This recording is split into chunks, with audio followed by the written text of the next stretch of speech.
झालं. तुम्हाला वेळेवर पगार पाहिजे, अनुदानाचा हक्क तुमचा. पण शाळा सुरू झाली तरी सुद्धा मुलांच्या गुणवत्तेचं काय? हे बघा गुरुजी, शाळा म्हणजे फक्त दगड विटांची इमारत नव्हे, तो भविष्याचा पाया आहे.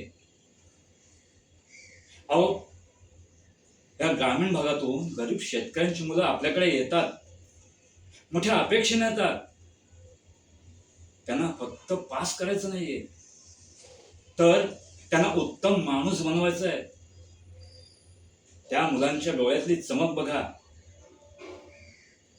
त्यांना चांगलं शिक्षण द्या.